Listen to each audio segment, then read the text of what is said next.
अस्सलामुअलैकुम। तो आज हम स्टार्ट करने लगे आई। तो आई में सबसे पहले मैं आपको ग्लाकोमा की मेन पॉइंट्स बता देती हूँ, इम्पोर्टेंट टॉपिक्स। तो ग्लाकोमा में ये तो एनाटमी है, एनाटमी वो कॉन्सेप्ट के लिए करनी है। इसके बाद एमसीक्यूज़ भी मैं आपको साथ साथ बताती होंगी। इसकी एनाटमी में ये इंटीरियर सरफेस ऑफ सेलियरी बॉडी से एंगल चेंज होता है, ये आता है एमसीक्यूज़ में। इसके बाद ये जो यूवियल मैशवर्क है, इसकी एक्सटेंट पुश आ जाती होती है, आइरिस लेकर फावियस लाइन तक होती है, ठीक है। इसके बाद ये जो एक्स्ट्रा कैनालिकुलर मैशवर्क होता है, ये साइट होता है, मेजर रेजिस्टेंस होती है यहाँ पे आउटफ्लो के लिए, ये भी एमसीक्यूज़ है। आगे एक्वियस ह्यूमर की डायनेमिक्स में ये एक्टिव प्रोडक्शन सिक्रेशन वाला भी एमसीक्यूज़ है। इसके बाद ये जो इसकी नॉर्मल वैल्यू होती है, डायगोनल वेरिएशन होती है आईओपी इंट्राकोलर प्रेशर में, तो उसकी रेंज पता होनी चाहिए। ये जो एक्वियस प्रोडक्शन का जो रेट है ना, ये सारा इसमें से एमसीक्यूज़ आ जाते होते हैं। अब आ जाते हैं अपने मेन टॉपिक की तरफ, जो है ग्लाकोमा। पहले तो उसकी एनाटमी थी। डेफिनेशन आपको पता होना चाहिए, ठीक है। डेफिनेशन में सिर्फ इंट्राकुलर प्रेशर रेज नहीं होता और दो चीज़ें भी होती हैं, ठीक है। इसकी क्लासिफिकेशन आपको आनी चाहिए। ये पैथोजेनेसिस भी रीड कर लें। इसके बाद ये जो डायग्नोसिस है ना, ये इम्पोर्टेंट है। डायग्नोसिस आपका एससीक्यू है। डायग्नोसिस ऑफ ग्लाकोमा ये आपका एससीक्यू है। इसके सारे नाम आने चाहिए आपको, ठीक है। न्यूमेरिक्स में आपको अलग वीडियोज़ में बता दूँगी। इसमें से जो एमसीक्यूज़ है, ये जो गोल्डमैन एप्लेनेशन टोनोमीटर है ना, एप्लेनेशन टोनोमीटर, ये सबसे ज़्यादा मोस्टली यूज़ होता है, एमसीक्यूज़ है। इसके बाद प्रोवोकेटिव टेस्ट में इन्होंने बताया हुआ है कि जो कितने का डिफरेंस हो तो पॉजिटिव प्रोवोकेटिव टेस्ट होता है 8 mm ऑफ Hg का, ठीक है। ये भी आपका एमसीक्यूज़ है। इसके बाद ये ग्रेड्स ऑफ गोनियोस्कोपी पे जो एंगल के ग्रेड्स मिलते हैं, ये आपको आने चाहिए, इम्पोर्टेंट है। इसके बाद फंडोस्कोपी में ग्लाकोमा में ऑप्टिक्स में चेंजेस आती हैं, उसमें नर्व फाइबर का डिफेक्ट होता है, तो ये आपका एमसीक्यूज़ है। पेरीमेट्री रीड कर लें, ठीक है। पेरीमेट्री से हम क्या करते हैं, हम रिफ्रैक्शन की डिटेक्शन करते हैं, ठीक है। ये आपका एमसीक्यू है कि हम रिफ्रैक्शन की डिटेक्शन करते हैं पेरीमेट्री से। इसके बाद आपका एससीक्यू आ जाता है। इसमें ये नॉर्मल फील्ड ऑफ विजन है ना, कहाँ तक होती है, ये आपका एमसीक्यू है। नॉर्मल डायमेंशंस ऑफ पेरीमेट्री, ठीक है। इसके अलावा पेरीमेट्री की डेफिनेशन भी एमसीक्यू है। इसके बाद अगला एमसीक्यू है आपका विजुअल फील्ड डिफेक्ट्स, ठीक है। विजुअल फील्ड डिफेक्ट्स नेम आने चाहिए आपको बेसिकली।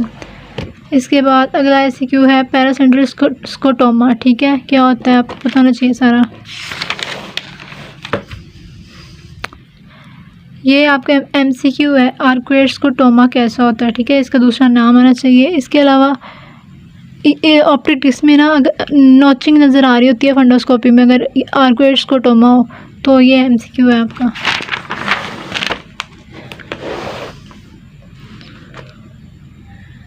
इमेजिंग टेक्निक्स के नेम कर लें।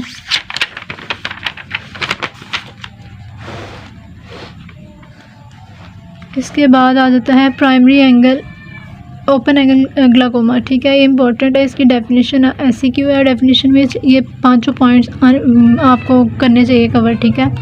एमसीक्यू है कि ये जो एंगल ओपन एंगल ग्लाकोमा है, ये मोस्ट कॉमन टाइप है ग्लाकोमा की, ठीक है।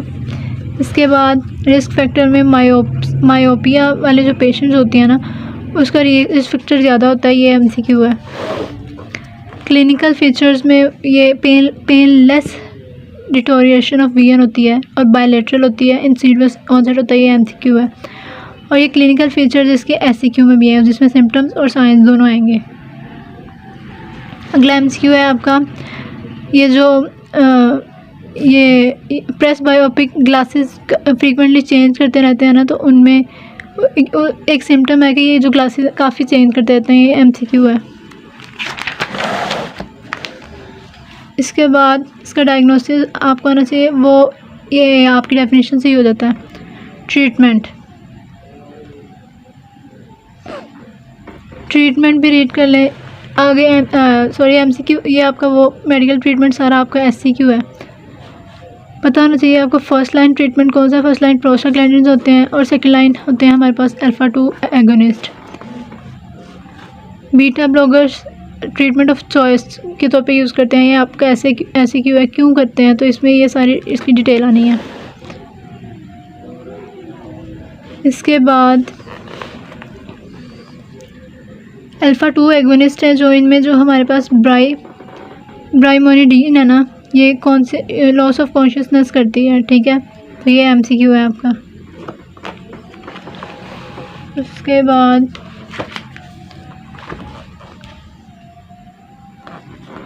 साइक्लोपेंटोलेट पेन को रिलीव करती है, ये भी आपका एमसीक्यू है।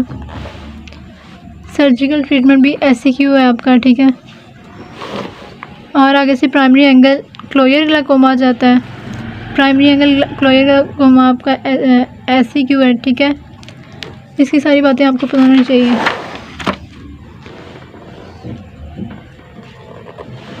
ये क्लोज एंगल अच्छा, ये जो मैंने आपको पहले बताया था, जो ओपन एंगल वाला था ना, वो मायोपिक, उसके रिस्क फैक्टर में मायोपिया शामिल होता है। और जो ये क्लोज एंगल वाला है, इसके जो पेशेंट वो इसके रिस्क फैक्टर में हाइपर मायोपिया शामिल इंक्लूड होता है। तो ये हाइपर मायोपिया एमसीक्यू है। इसके बाद इसके स्टेजेस आपको आनी चाहिए। ट्रीटमेंट पीएसआई सर्जिकल आयोडेक्टमी करते हैं इसमें, ठीक है। पेरिफेरल सर्जिकल आयोडेक्टमी, ये आपका एमसीक्यू है। इसके बाद इसका ट्रीटमेंट, और इसमें जो है ना एक्यूट अच्छा, इसकी सेकेंड टाइप स्टेज जो होती है ना, सब एक्यूट टाइप, इसमें जो प्रोवोकेटिव टेस्ट जो पॉजिटिव होते हैं। मैंने पीछे प्रोवोकेटिव टेस्ट आपको बताया क्या है, ये नहीं बताया क्या है, लेकिन बताया है कि करने हैं। इसके बाद अगले स्टेज में वो एक्यूट प्राइमरी में हो जाता है, ये भी आपने रीड करना है, इसके क्लिनिकल फीचर्स भी। अच्छा, इसके ये जो थर्ड स्टेज है ना एक्यूट एंगल क्लोयर वाली, इसमें हेलोज पेशेंट को हेलोज की परसेप्शन होती है, ठीक है। ये एमसीक्यू है। इसके बाद ये ट्रीटमेंट, ये क्लोज एंगल वाले का ट्रीटमेंट आना चाहिए, ठीक है। ये एमसीक्यू है आपका ट्रीटमेंट। इसके बाद इसकी फोर्थ स्टेज है जो क्रॉनिक एंगल क्लोयर, ठीक है। इसमें एमसीक्यू है कि ये जो है इसमें इंटीरियर साइनिकियल फॉर्मेशन होती है, ठीक है। ये एमसीक्यू है। इसके बाद एब्सोल्यूट ग्लाइकोमा में एमसीक्यू है कि इसमें जो पेनलेस हार्ड ब्लाइंड आई हो जाती है, ब्लाइंड आई हो जाती है। पेनलेस भी हो सकती है, पेनफुल भी हो सकती है, लेकिन हार्ड ब्लाइंड आई हो जाती है। क्लिनिकल फीचर में से कौन सी एमसीक्यू है कि इंटीरियर चैम्बर शैलो होता है और प्यूपल डायलेट हुए होते हैं। इसके बाद ट्रीटमेंट में कौन सा एमसीक्यू है कि इसमें रिट्रोबल्बार अल्कोहल इंजेक्शन यूज़ करते हैं हम, ठीक है। और दूसरा एमसीक्यू है कि इसमें ई न्यूक्लिएशन करते हैं। ई न्यूक्लिएशन क्या होता है कि इसमें सारा का सारा आईबी बॉल निकाल दिया जाता है। इसके बाद आता था सेकेंडरी ग्लाइकोमा। सेकेंडरी ग्लाइकोमा में एटियोलॉजी में इसके नेम्स करने हैं सिर्फ, ठीक है। और इसमें एमसीक्यूज़ क्या है कि इसके जो न्यू वेस्कुलर ग्लाइकोमा है उसके कॉमन कॉज में रेटिनल वेन का क्लूजन होता है, ठीक है। और फैकोमॉर्फिक ग्लाइकोमा आपके एससीक्यू भी है, ठीक है। और फैकोलिटिक ग्लाइकोमा में एक एमसीक्यू है कि इसकी वजह क्या, दो वजह से होता है ये, ठीक है। इसमें ट्रेबिकुलर मैशवर की ऑब्स्ट्रक्शन दो वजह से होती है, प्रोटीन्स की वजह से भी होती है और मैक्रोफेजेस की वजह से भी होती है। ये आपका एमसीक्यू है।